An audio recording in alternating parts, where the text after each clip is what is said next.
जगदीश हरे स्वामी जय जगदीश हरे। એટલા માટે જ બને તો કોશિશ કરો આપણા ધર્મ સ્થાનો, આપણા તીર્થ સ્થાનો આપણા લૌકિક પ્રપંચોથી દૂર રહે એનો પ્રયાસ આપણે જ કરવો રહે. જો સત્તા મેળવવા, પદ મેળવવાની દુનિયામાં ઘણી જગ્યાઓ છે, યશ મેળવવાની દુનિયામાં ઘણી જગ્યાઓ છે, સ્થાન ભોગવવાની દુનિયામાં ઘણી જગ્યાઓ છે, પણ બને તો આ લૌકિક મેળવવા માટે અલૌકિક સ્થાનોના દુરુપયોગ ક્યારેય ન કરતા.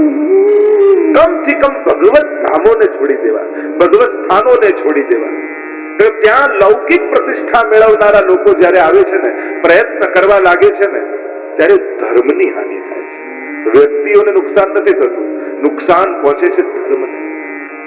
એટલા માટે લોકોએ જ જાગૃત થવું જોઈએ કે ના, હું હવેલીમાં, મંદિરમાં, તીર્થોમાં એક ભક્ત બનીને જઈશ અને ખાલી ટુરિઝમ પર્પઝથી પણ તીર્થોમાં નહીં જવું. જ્યારે ફરવા જ જવું હોય તો ફરવા માટે દુનિયામાં ઘણી સારી જગ્યાઓ છે. તીર્થોમાં જ્યારે પણ જાઓ ત્યારે ભક્ત બુદ્ધિથી જ જાઓ, ભગવદી બુદ્ધિથી જાઓ, તીર્થ બુદ્ધિથી જ જાઓ. કારણ કે ફરવા લાયક સ્થળો નથી, એ સાધના અને તપસ્થળીઓ છે.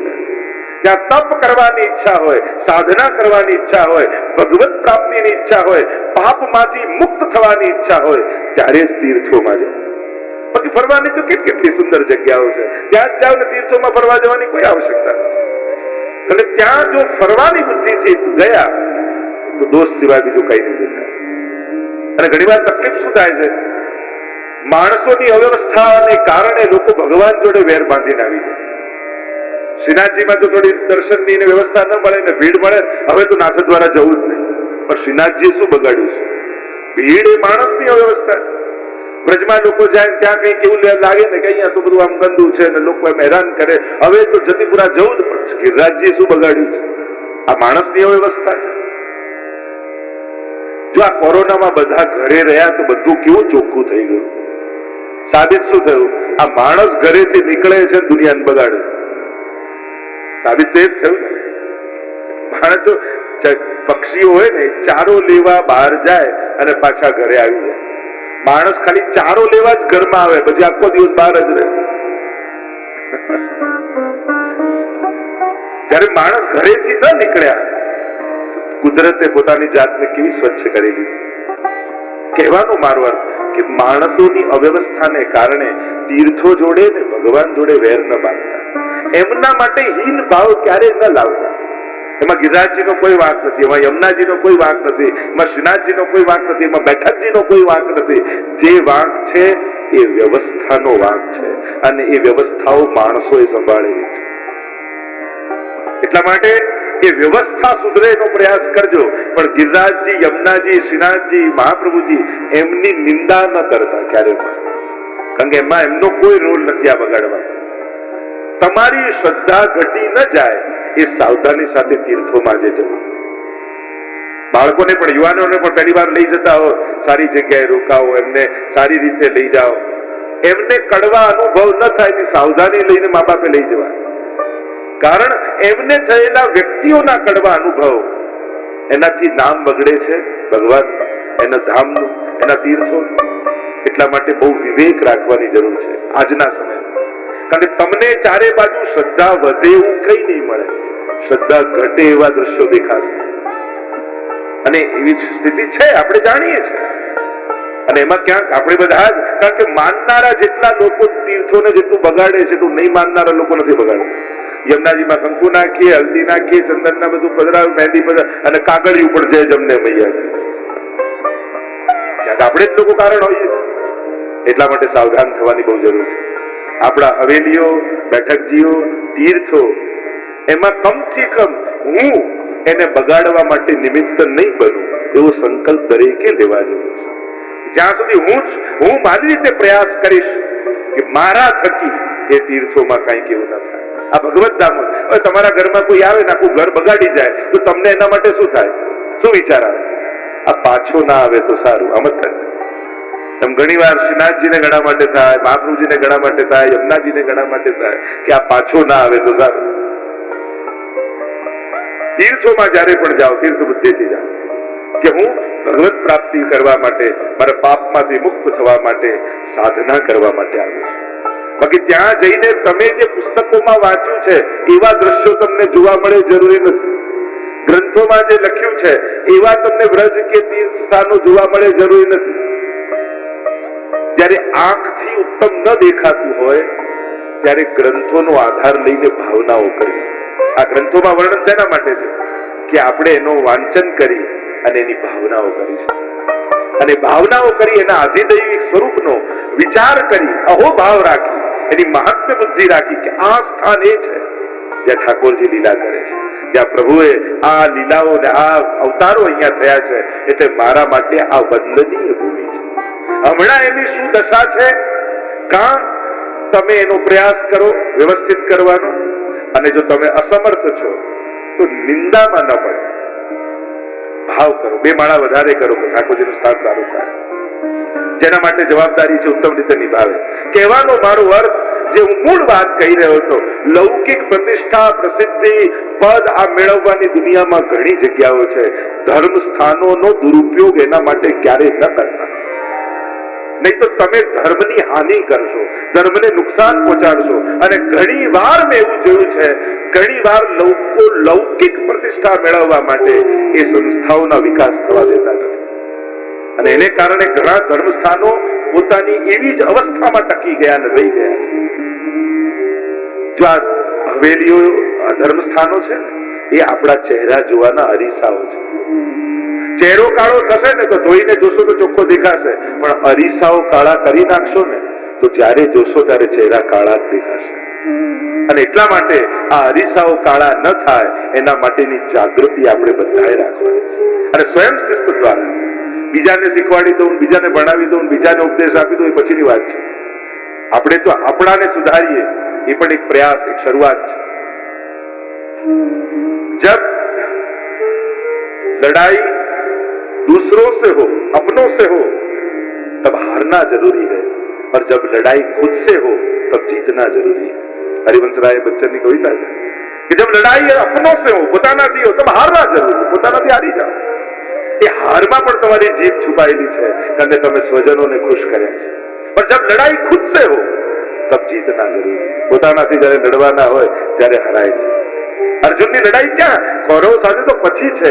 પહેલી લડાઈ તો પોતાની સાથે છે ગીતાજી. આ ગીતાજી શું છે? અર્જુનની પોતાની જાત સાથેની લડાઈ છે, અને પછી યુદ્ધ કરે છે. કારણ કે પોતાને જીત્યા વગર બીજા આગળ જીતાતું નથી. સૌથી પહેલા માણસે પોતાને જીતવું પડે છે, અને ભગવાને એને યુદ્ધ જીતાડ્યું એમ નથી, અર્જુનને પોતાની જાત સાથે જીતતા શીખવાડ્યું છે. તસ્માદ ઉત્તિષ્ઠ કૌંतेय युद्धाय कृतनिश्चय. यही तो गीता जी का मंत्र है. જાતને જીતવું, અને જે પોતાને જીતી લે છે એને દુનિયામાં કોઈ હરાવી શકે. યુવાનો બેઠા હોય તો કહીશ પોતાની જાતને જીતતા શીખો, અને જાતને જીતશો ને પોતાની કમીઓ ઉપર વિજય મેળવતા શીખશો, પછી તમને દુનિયામાં કોઈ નહીં હરાવી શકે. તીર્થ યાત્રા કરવા માટે નારદજી નીકળ્યા. શું જોયું? સત્યમ નાશ, સત્યનો નાશ થતા જોયો. ક્યાંય સત્ય માટે આદર નથી રહ્યો. સત્ય બોલી ન શકે માણસ એ જુદી વાત છે, પણ સત્ય માટે રિસ્પેક્ટ પણ ન રહે ત્યારે સત્યનો નાશ થાય છે. અને દરેકને એમ થાય કે સાચું બોલીને તો જીવાય જ નહીં, અને આવો અવિશ્વાસ સત્ય માટે થઈ જાય ત્યારે સમાજને બહુ મોટું નુકસાન થાય છે. સત્ય એ શબ્દ નથી, સત્ય ભાવનું નામ છે. કારણ કે સાચું અને ખોટું આ વિચારતા પહેલા સારું અને ખરાબનો વિચાર પહેલા કરજો. જે સાચું હું કરવા જઈ રહ્યો છું એ સારું છે? જો એ સારું નથી તો એને સાચું મનાય? લોકો સત્યનો દુરુપયોગ કરે છે. લોકોએ સત્યને કદરૂપ બનાવી દીધું છે. કારણ કે જ્યારે પણ ખરાબ કામ, ખોટું કામ, કડવું કામ કરવું હોય, કડવું બોલવું હોય, ત્યારે સત્ય શબ્દના દુરુપયોગ આપણે કરતા હોઈએ. અને પછી કહીએ શું, અમે સાચું બોલીએ ને એટલે કડવા લાગીએ. અરે ના, તારે સાચું નતું બોલવું, તારે કડવું જ બોલવું હતું. સત્યનો તો દુરુપયોગ કર્યો છે. તારે એનું અપમાન જ કરવું હતું, સત્યનો તો દુરુપયોગ કર્યો. આપણું ઇન્ટેન્શન સાચું બોલવાનું નહોતું, એનું ઇન્સલ્ટ કરવાનું. પણ સત્ય શબ્દનો દુરુપયોગ આપણે કર્યો, અને જ્યારે દુરુપયોગ કરો છો ત્યારે સત્ય સત્ય નથી રહેતું. देखो सत्य सच बढ़े या घटे तो सच न रहे, पर झूठ की कोई सीमा ही नहीं. સત્ય તો સત્ય જ છે, જૂઠ અસીમિત છે. એને ગમે તેવા કપડા પહેરાવીને તમે પ્રસ્તુત કરી શકો છો, પણ સત્ય ગમે તેવા વસ્ત્રો પહેરી નથી આવી શકતું. એટલા માટે જો સાચું બોલવાની શરૂઆત કરવી હોય તો ગુણ દર્શનથી કરો.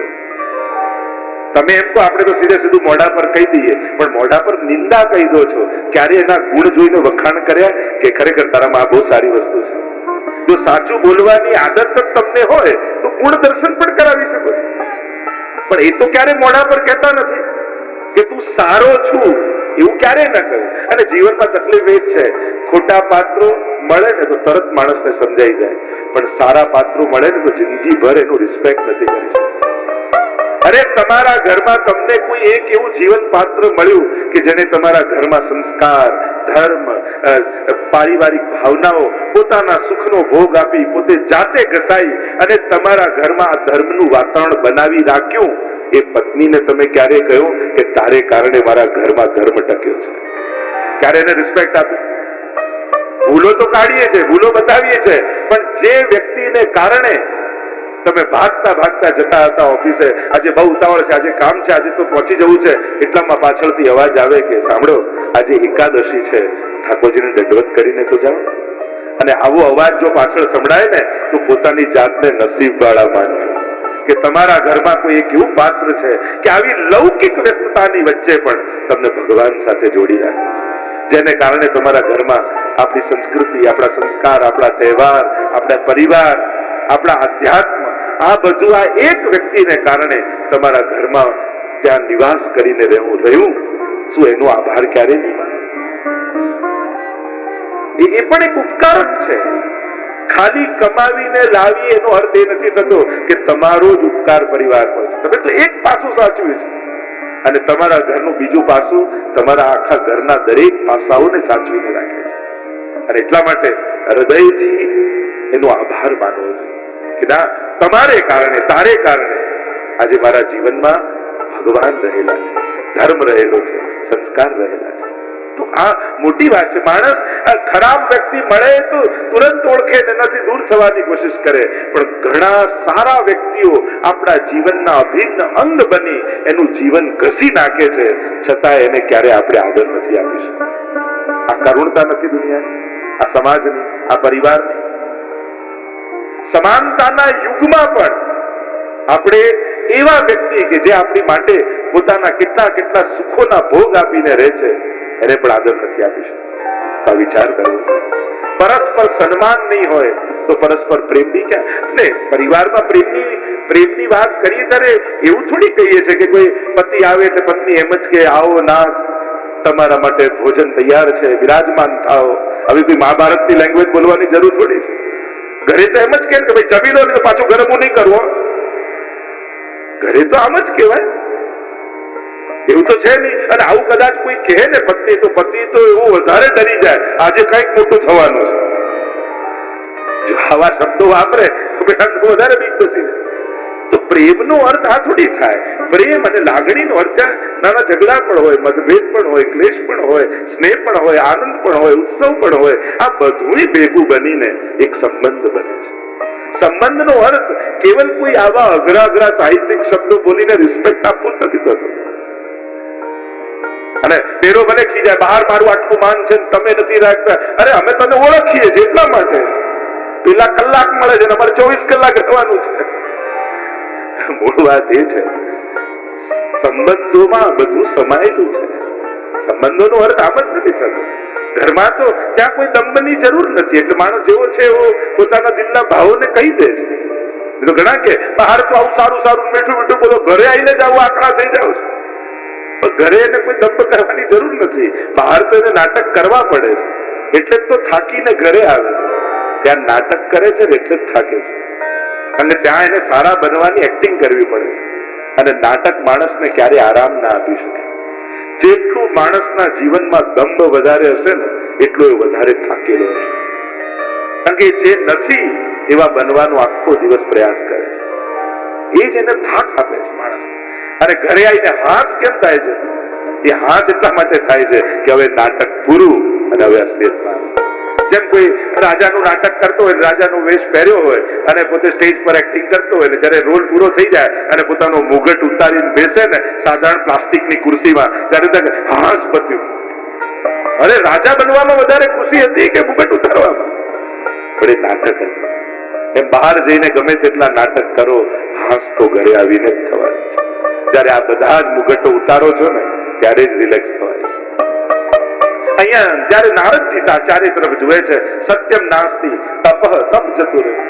કલિયુગમાં ઓછામાં ઓછી મહેનતમાં વધારામાં વધારે માણસને કમાઈ ગયું છે. બે શક્તિ કલિયુગે હરી લીધી છે, શ્રમ શક્તિ અને સહન શક્તિ. આ બંને વસ્તુ જતી. અત્યારે સારી જોબ આપણે કોને કહીએ? મારી તો બહુ સારી જોબ, કઈ કામ જ ના કરવાનું. એટલે સારું કામ એ જેમાં કામ ના કરવાનું. શ્રમ શક્તિ જતી અને સહન શક્તિ છે. અત્યારે કોઈ કોઈનું સહન કરવા તૈયાર નથી. પાછું ઘરમાં એમ લાગે તો એમ જ કે ઘરમાં હું જ ઘસાવું છું, બાકી બધા લહેર કરે છે. તો આમાં ઘસાય છે કોણ જ ખબર નથી પડતી. હા, પણ દરેક પરિવારમાં એક વ્યક્તિ તો અગરબત્તી જેવો હોવો જોઈએ, જે સળગતા સળગતા પણ ઘરને સુગંધિત કરતું રાખે. એકાદ વ્યક્તિ તો એવો જોઈએ, તો જ ઘરમાં પ્રેમની સુગંધ અને સ્નેહની અને સંબંધોની સુગંધ રહે. જે ઘરમાં દરેક વ્યક્તિ પોતાના હકની જ વાત કરતા હોય ને, ત્યાં ભેગા રહેવું અઘરું થઈ જાય. અને જ્યાં ફરજની, કર્તવ્યોની ને ડ્યુટીની વાત થતી હોય, ત્યાં જ ભેગા રહી શકાય. અને જ્યાં સુધી પોતાની ફરજ ન બજાવો, ત્યાં સુધી પોતાના હકની વાત કરવાનો અધિકાર આપણને નથી. તમે જ્યાં સુધી દીકરા તરીકેની ફરજ ન બજાવતા હો, ત્યાં સુધી પિતાએ શું કરવું જોઈએ એને યાદ અપાવવાની જરૂર નથી. જ્યાં સુધી તમે પિતા તરીકેની ફરજ ન બજાવતા હો, ત્યાં સુધી દીકરાએ શું કરવું જોઈએ એ તમને યાદ અપાવવાનો હક નથી. જે રીતે પતિ તરીકેની ફરજ ન બજાવતા હો, પત્ની તરીકેની ફરજ પહેલા બજાવો, પછી અધિકારની વાત કરો. વેસ્ટર્ન કલ્ચર રાઈટ નું વધારે મહત્વ આપે છે, અને આપણું ઈસ્ટર્ન કલ્ચર એ ડ્યુટીને વધારે મહત્વ આપે છે કે આપણે પહેલા આપણી ફરજ બજાવીએ છીએ, હકની વાત તો પછી કરાય. પણ ઘસાઈને પણ ઘરને જો ભેગું રાખી શકાતું હોય તો એનો પ્રયાસ કરે. સત્યમ નાસ્તિ તપ, તપ જતું રહે. અને તપ અત્યારે કોઈ જંગલમાં બેસીને તપ થોડી ને ફોરેસ્ટ ડિપાર્ટમેન્ટ વાળાઓ બેસવાય નથી દેવાના. તમને એમ થાય ને કે જંગલમાં જાઓ, તો હવે તો એ પણ પોસિબલ નથી. તપ અત્યારના સમયનું અમે તો એ જ વ્યાખ્યા કરી કે ભગવાને જેવા સગા સંબંધીઓ અને સંજોગો આપ્યા છે ને, એને ભગવાનનો પ્રસાદ માની અને સંતોષ સાથે પ્રસન્નતામાં જીવવું, એ જ અત્યારનું તપ છે. જેવા સંજોગો મળ્યા, મારા ભાગ્ય પ્રમાણે મને જે મળ્યું છે, બસ પ્રભુનો આ પ્રસાદ છે, એ સ્વીકાર. સ્વીકાર એ સૌથી મોટું તપ છે. કારણ કે સતત અસ્વીકારમાં આપણે જીવીએ છીએ. દરેક વસ્તુ માટે આપણને કમ્પ્લેન છે. જો દુનિયામાં દરેક માણસને એમ લાગે કે જેટલી બુદ્ધિ હોવી જોઈએ ને, એના કરતા ભગવાને થોડીક મને વધારે આપી છે, અને જેટલા પૈસા મારી પાસે હોવા જોઈએ ને, એના કરતા થોડાક ઓછા આપે છે. દુનિયામાં દરેકને એમ લાગે. અને આ આવક છે ને, એ તો પેલા ચપ્પલ ચોડા જેવી છે, બૂટ જેવી છે. જો માપ કરતા વધારે મોટું પહેરીએ તો ગોથલું ખાઈ જઈએ, અને નાનું પહેરીએ તો ડંખ્યા જ કરે, ડંખ્યા જ કરે, ડંખ્યા જ કરે. આ જીવનની તો જરૂરિયાત તો બેન નથી. પ્રગતિ સાધવી જોઈએ. ખૂબ મહેનત કરો, ખૂબ, હું તો કોઈ એવા સમર્થ બનો કે તમે હજારો લોકોને પ્રેરણા આપી શકો, એવા સ્થાને પહોંચો. અને પ્રયાસ કરવો જ જોઈએ. ધર્મ સુખનો વિરોધી નથી. ધર્મ તો હંમેશા પ્રયાસ કરાવે છે કે તમે વધારે સુખી થાઓ, પણ પોતાના સ્વ કર્તવ્યોને ભૂલ્યા વગર. જે પ્રગતિમાં પ્રસન્નતા ન હોય એ પ્રગતિ નથી. જેટલી પ્રગતિ વધે એટલી પ્રસન્નતા પણ વધવી જોઈએ. એ નિતાંત આવશ્યક છે. સત્યમ નાસ્તિ તપ શૌચમ, પવિત્રતા જતી રહે. આપણો પરિવાર એક વૈષ્ણવનો પરિવાર છે, હંમેશા યાદ રાખો. બીજા કરતા કંઈક વિશેષ વિચાર સાથે આપણે જીવનારા લોકો છે. જો એક પાત્રમાં ગંદુ પાણી પડ્યું હોય ને, પશુ આવે ને તો પી જાય.